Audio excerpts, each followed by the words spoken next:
Salut à tous, comment ça va? Je suis super content de vous retrouver aujourd'hui. Ça fait longtemps, je sais très bien. Pourquoi ceci? Bah écoutez, on était en septembre, la reprise a été assez violente avec des formations et des missions, donc tout le monde s'est donné rendez-vous en même temps. Ça fait plaisir. Je vois que du positif dans ça. Et en même temps, la rentrée scolaire de la petite, 3 ans, 3 ans, la reprise, la reprise, le début. Et pour cela, il fallait s'accrocher. De quoi on va parler aujourd'hui? Aujourd'hui, on va parler d'IoT. IoT pour Internet of Things, je l'ai déjà expliqué, mais en gros, aujourd'hui, nous allons parler de deux produits pour faire des démonstrations, pour créer un use case. Nous allons parler d'un use case complet ensemble. Et ce use case, c'est un monitoring de machines dans une usine à distance. Premier produit, le Mixchip. Le Mixchip est un produit, c'est une carte. C'est une carte tout simplement avec des capteurs dedans et un tout petit écran qui est juste là. Et là, voilà, ici, ça c'est le capteur Wi-Fi. On peut le brancher au Wi-Fi. Et avec ceci, connecté par exemple sur Azure, vous pouvez avoir un dashboard rapidement pour faire du monitoring et voir si l'IoT vous correspond dans votre activité. Des capteurs par exemple qui sont déjà intégrés dedans, le magnétomètre, capteur de pression, l'accéléromètre, le gyroscope ou capteur d'humidité. Si je le branche, ouais, comme ça. Voilà. Donc en gros, là, il va se connecter sur un Wi-Fi. Voilà. Donc il va se connecter sur un Wi-Fi. La lumière est rouge et techniquement, elle passera au vert. Et on verra toutes les données vers une base de données qu'on aura configurée en avance, par exemple Azure. Pourquoi ceci? La data qu'on va recueillir, elle va être en temps réel, elle va être sauvegardée. On pourra regarder tout de suite qu'est-ce qui se passe sur la machine. Mais là où ça va être super top, c'est une fois qu'on aura la base de données qui sera assez conséquente, nous pouvons installer ce qu'on appelle de la maintenance prédictive. C'est-à-dire pouvoir anticiper certains scénarios qui peuvent se passer. Par exemple, une panne. Aujourd'hui, en usine, les contrôles sont programmés dans un calendrier, elles coûtent et parfois elles sont inutiles. Mais par contre, une fois qu'on aura la maintenance prédictive, nous pouvons recueillir des scénarios qui vont dire attention, là, ça va tomber en panne. Oui, et du coup intervenir. Et plutôt, si je prends l'énergie avec la voiture, plutôt que ne pas détecter que la plaquette de frein va mourir, vous la changez tout de suite. Sinon, plaquette de frein et disque. Et là, vous êtes mort. Et je sais de quoi je parle, ça m'est arrivé sur mon tank. Oui, j'ai une voiture que j'adore, que j'appelle le tank pour la simple raison que je peux faire tout ce que je veux avec. C'est une vieille voiture avec une boussole dedans, c'est un 4x4. Et d'ailleurs, je vais le connecter sur Azure avec tous les paramètres. Je vais le faire sur une autre vidéo. Suivez-moi. Je pense que ça va peut-être être la prochaine. Je suis en train de réfléchir sur comment je vais faire ça.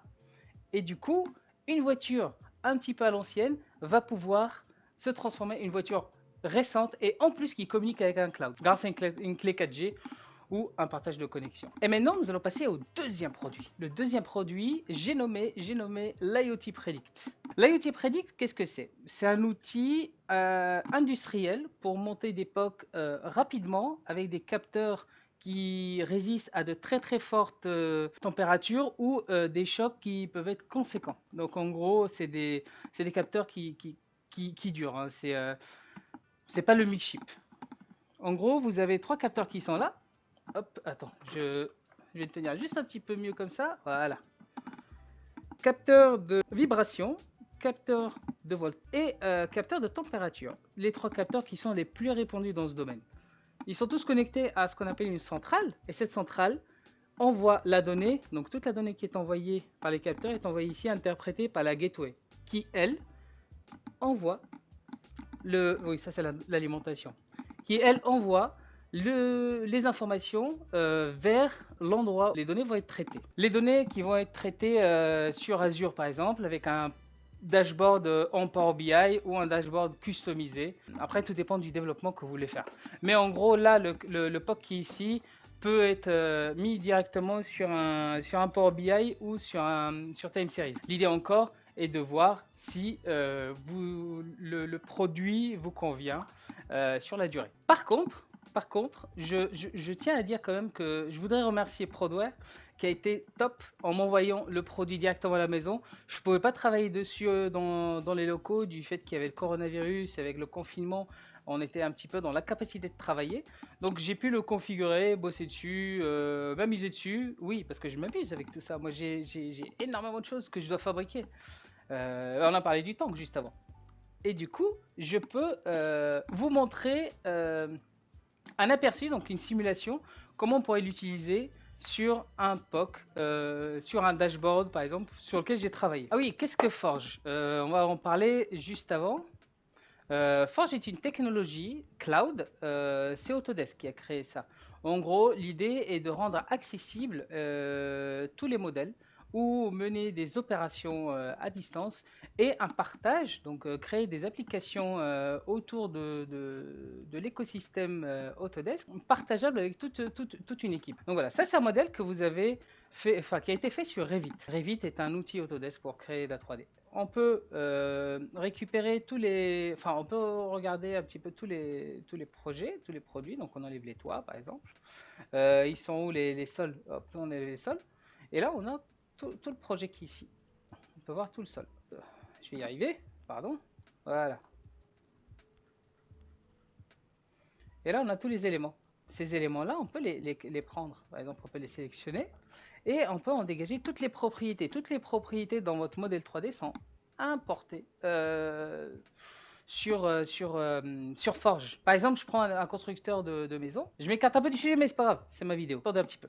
Donc en gros, les constructeurs de maison peuvent avoir une fenêtre que le maître d'œuvre va regarder. Il pourra prendre les codes exacts, il peut voir le fournisseur de fenêtres et aussi tous les paramètres du style l'épaisseur du vitrage, si c'est un cadre renforcé en acier, etc., etc., si c'est du PVC, de l'alu, vous avez tout compris. Ou par exemple, si je prends là rapidement, hop, l'extincteur, l'extincteur, je vais avoir toutes ses propriétés. Donc là, ils ne sont pas remplis parce que c'est un modèle générique qui a été fait, mais l'idée est là. Donc mon POC est là. De la même façon, donc on a un modèle 3D de chez Autodesk. Donc c'est une petite appli qui interroge deux clouds, le cloud Autodesk et le cloud Azure pour l'affichage des informations. Je vais juste enlever hop, les murs, je vais enlever les tubes, comme ça je vous montre un peu le projet. Hop.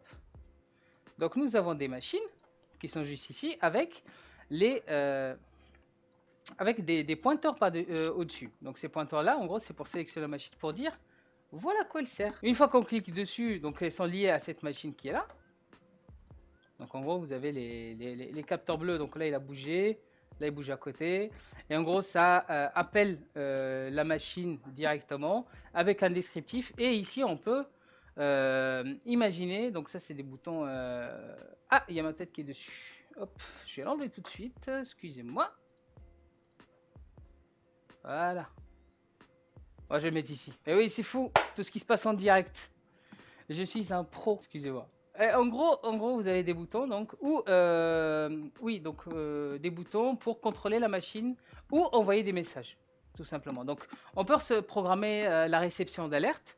On peut programmer via donc des capteurs et des commandes à distance l'arrêt de la machine, envoyer SMS ou enfin automatisé pour le collaborateur qui est là-bas, qui fait son tour de garde, pour voir si tout va bien ou éventuellement l'arrêter lui-même de là-bas si ça n'arrive pas ici. Et pour finir, en haut à droite, le dashboard. Donc en gros, là c'est des écrans qui sont tout simplement ici pour de l'affichage de la data. Et en gros, on recueille la data en temps réel.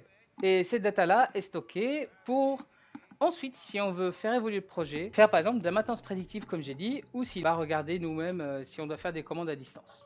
D'accord? Donc voilà pour les produits. Voilà les produits que je voulais vous montrer, plus le POC que pour moi est vraiment intéressant parce que ça traite un sujet. Et ce sujet, vous pouvez directement en parler autour de vous, voir comment l'IoT peut vous aider. Et Prodware peut vous aider et vous conseiller à vous monter vos projets. Bon, pour moi j'ai fini. Je peux rien dire de plus. À la limite, si vous avez des questions, n'hésitez pas à le faire.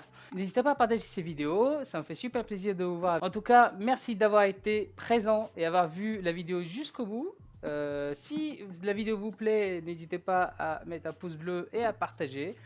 Sinon, bah, vous savez quoi faire. Et moi, je vous dis à très bientôt.